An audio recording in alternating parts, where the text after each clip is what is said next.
정보를, 편지들을 지금 종합해서 하고 있습니다. 편지지를 봉투에 넣는 작업을 하고 있는데요.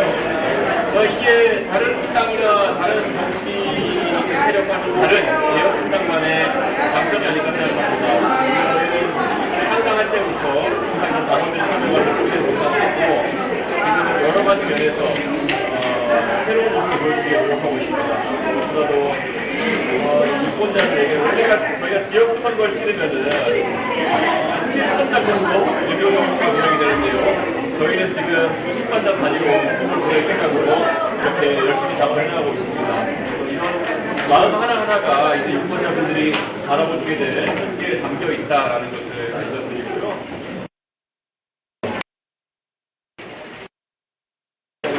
기한이 2주 정도 남았다 보시면 될 것 같은데요. 2주 사이에 얼마나 많은 수강금이 납치하고 얼마나 많은 또 자금을 함께 했느냐에 따라가지고 발송량은 최대 220만 통 정도 이내에서 결정될 겁니다. 오늘부터 시작이 되면 열심히 해서 선거 문화에 새로운 신기원을 보여드릴 수 있도록 하겠습니다. 질문 있나요?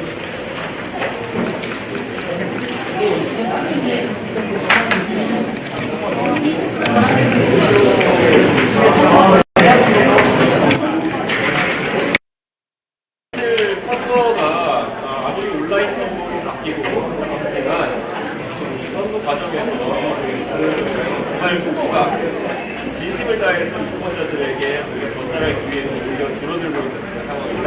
누가 만드는지 모르겠는데 얼마나 정확한지는 모르는 그런 정보가 온라인 상황이 유통되고 있는데 이 오프라인으로 저희가 전달드리게 될 내용이 바로 이번 선거에서 실질적으로 말씀드리고 있는 그런 내용이 아닐까 생각하고요. 이 편지의 절반은 또 공약으로 세워주고 담백하게 저희가 어떤 대한민국 만들고 싶은지에 대한 얘기를 담았기 때문에요. 수령하시는 분들은 또 이렇게 보시면 아마 선택에 도움이 될 것이다. 그런 생각하고 있습니다.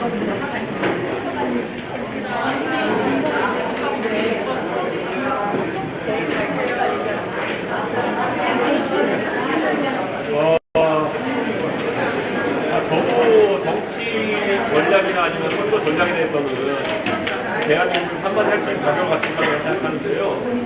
지금 솔직히 국민의힘에서 일각에 추진하는 그런 단일화 모델이라든지 텐트 모델이라는 거는 도대체 어떤 일정과 어떤 목표와 어떤 방식으로 국민에게 감동을 주겠다는 건지가 전혀 명확하지 않습니다. 그렇기 때문에 그냥 제가 봤을 때 선거하기도 되게 힘들고 국민들이 천연상황에서 너무 유권자를 야채먹는 거 아니냐라는 인식을 가진 생각은 자유롭다 이런 판단하기 때문에 우리 개혁신당으로 결정하지 않는 것을 오치는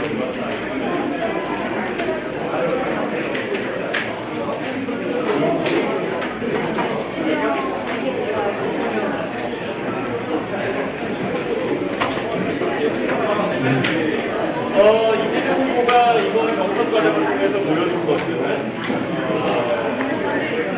말 그대로 당을 자신의 것으로 만들었다라는 것을 대대적으로 과시하는 상황이 아닐까 생각합니다. 언젠가는 노무현 정신을 추종했던 이 당이 지금 노무현 정신과 전혀 반대하는 방향으로 가고 있다. 노무현 정신이라고 하는 것은 자원화되는 그리고 누구든지 대국장되고 자기 이야기를 할 수 있고 그 다음에 요법더라도 개혁하는 방향으로 이끌어가는 그런 방향성이 있는 당이었다는 것은 지금의 민주당의 모습이라고 하는 것은 조금만 다른 의견이 있어도 말을 하지 못하게 하고 정서에서 마음에 안 들면은 잘라내고 도전보다는 우리 침대축구를 하는 당으로 가고 있는 것이 아니냐. 이것은 정말 제가 봐왔던 민주당의 여러 가지 모습 중에서 노무현 정신과는 가장 머리가 있는 그런 모습이 아닐까 생각합니다. 그래서 아마 노무현 정신께서 노무현 정부를 참여 정부라고 얘기하셨던 거예요. 참여하고 일반 대중이 사실상 의견을 자유롭게 개진할 수 있는 참여 민주주의와 이재명의 독주민주주의를 다르다. 이런 어떤 변화된 모습에 과연 유권자들이 이 정도로 받아들일까? 아니면 최고로 받아들일까? 생각합니다.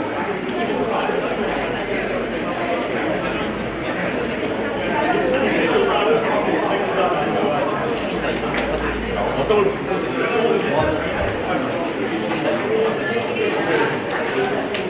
제가 최저임금을 지자체 결정에 따라서 최대 30%, 최대 30%씩 가압할 수 있게 하는 방향을 발표했는데요.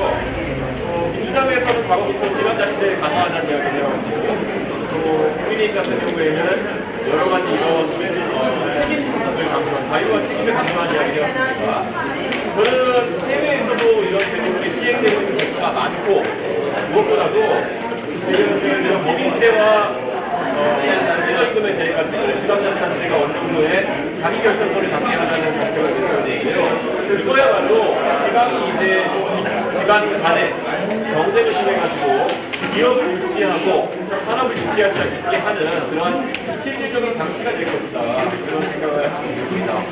그리고 이것이 30%의 상한을 뒀다는 것이 별도 골장인데, 그렇다고 해가지고 30% 올리거나 내리는 식의 큰 변화를 선택하는 곳들이 많지는 않을 걸로 보입니다. 자신의 한도 안에서 자신의 상황에 맞는 선택들을 하게 될 것이다. 이런 생각을 하고요. 지방 간의 경제력 차이라는 것은 당연히 우리가 보완하고 극복하기 위해서 노력해야 될 그런 상황이지만은, 그런데 그런 것이 존재하지 않는다고 억지로 이야기하는 것은 오히려 상태를 악화시키는 그런 경우가 될 것이다. 이렇게 생각합니다.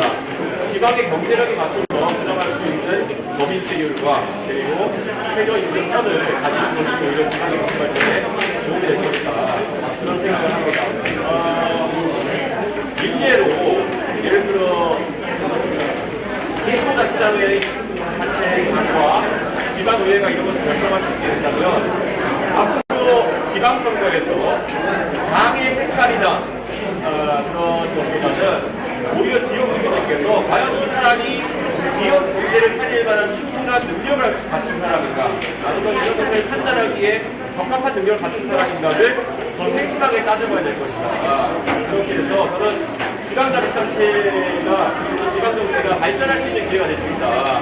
그런 생각을 합니다. 지금은 오히려 지방자치단체가 선택하고 바꿀 수 있는 것이 별로 없기 때문에 당색에 따라가지고 선거가 결과가 판단이 나는 경우가 있습니다.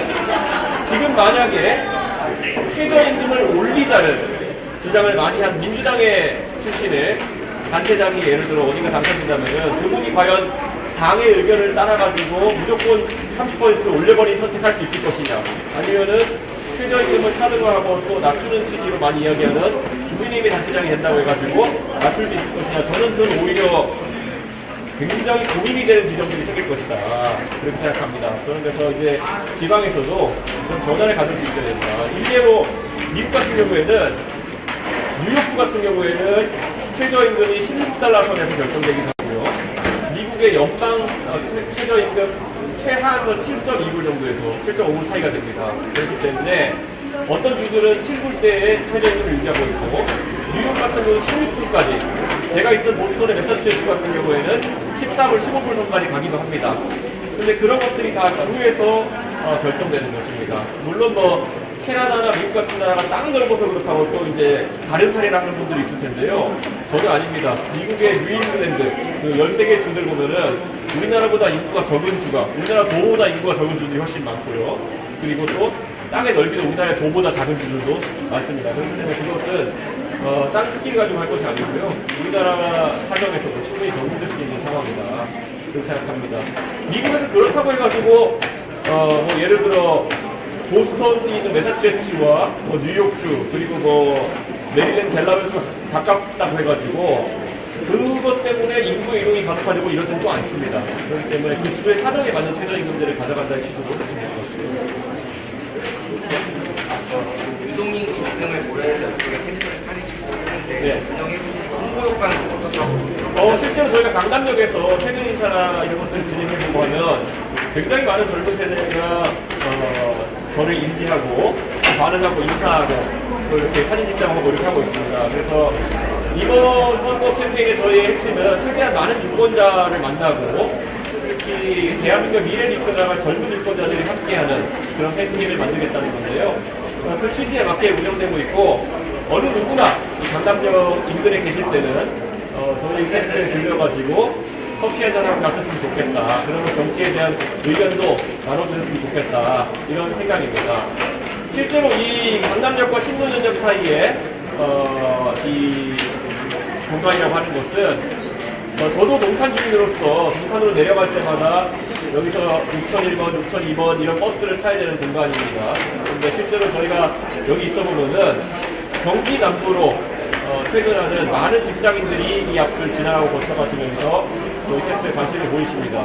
네, 대한민국의 IT 산업을 이끄는, 그리고 대한민국의 미래를 이끌 그런 젊은 세대가 출퇴근하는 이곳, 강남역과 신논현역 사이의 공간이 저희 정치인들이 최대한 많이 의견을 듣기 위해 서 있어야 되는 공간이 아닌가 그런 생각을 합니다. 여의도나 아니면 광화문에 캠프 차리려고 하는 분들은 그들만의 세계에 빠져있다. 저는 그런 생각합니다. 여의도에 흔히 돌아다니는, 흔히 정치 낭인대 하시는 분들이 얼마나 대단한 아이디어를 가지고 대한민국에 대한 아이디어를 주시겠습니까? 저는 바로 정치에 때묻지 않은 이 강남역이야말로 새로운 정치를 발현시킬 수 있는 공간이라는 생각합니다.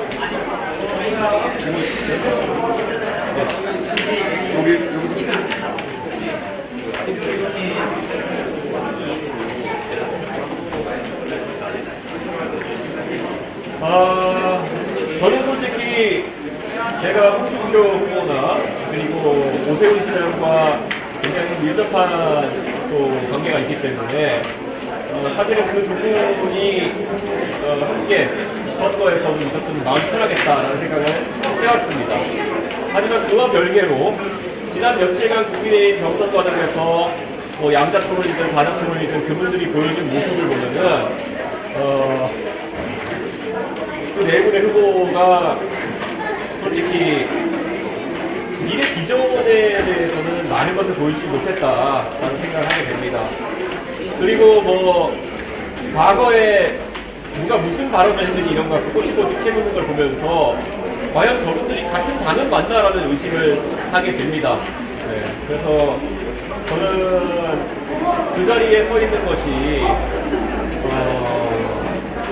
검사도 아니고 정치인들이어야 될 텐데 서로 취조하듯이 그렇게 질문하는 모습은 굉장히 좋지 않았다 그런 생각을 합니다. 반면 우리 조경원 안철수 후보님께서 또 좋은 제안을 해주시고 또 좋은 어떤 포인트 행보를 하셔가지고 저희가 판교에서 거기도 마찬가지로 젊은 세대가 함께하는 공간입니다. 판교에서 저희가 미래에 대한 대화를 할 수 있었던 것은 이번 선거 캠페인 과정 중에서 제가 가장 행복했던 순간이 아닌가 그런 생각을 합니다. 앞으로도 저는 그런 미래에 대해서 대화하기를 바라는 분들은 당파와 그런 어떤 저와의 과거 의논관계를 모두 내려놓고 만나가지고 대화할 수 있도록 그렇게 하겠습니다. 네. 네, 감사합니다.